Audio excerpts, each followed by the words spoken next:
Monsieur le Président, à première vue, votre budget pour l'année 2019 est plutôt réjouissant parce qu'on y voit une hausse de 37%. Mais dans la réalité, cette hausse est exclusivement due au fonds consacré au PIC. Et à périmètre constant, on a même une diminution de 3 millions d'euros. Si vos objectifs sont louables et partagés, à savoir la qualification et l'insertion réussie sur le marché du travail, la réalité est un peu autre. La réalité, c'est un rapport de 18 pages qui parle essentiellement de diagnostic, d'études, de pilotage, de prospective, et ça fait 3 ans que vous nous faites le coup. À ce rythme-là, vous aurez passé tout votre mandat à faire des études, des diagnostics et de la prospective. Il est temps de passer à l'action. Les chômeurs de longue durée ont augmenté de 7% dans le Grand Est. C'est 2 points de plus que dans le reste des villes de province. Les besoins en formation des entreprises doivent être évalués avec les entrepreneurs, avec les artisans, avec les TPE, les PME, au plus près de l'emploi, plutôt qu'auprès d'organismes de branches professionnelles qui ne représentent qu'elles-mêmes. Il est aussi temps de nous communiquer les évaluations précises des formations existantes.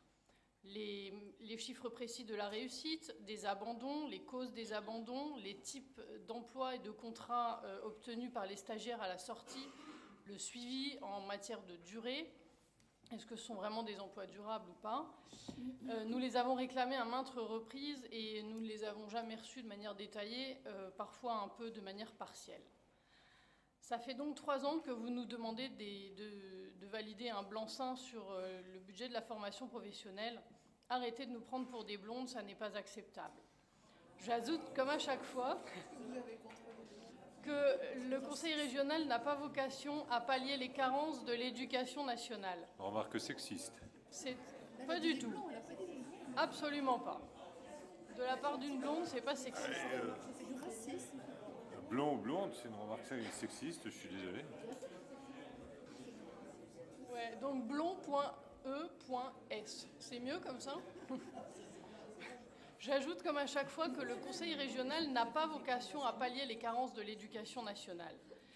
Et c'est en collaboration extrêmement étroite avec les commissions concernées qu'il faut anticiper les transformations des métiers, puisque dans le rapport, vous parlez de transformation vers le numérique, vers le verdissement et vers le vieillissement.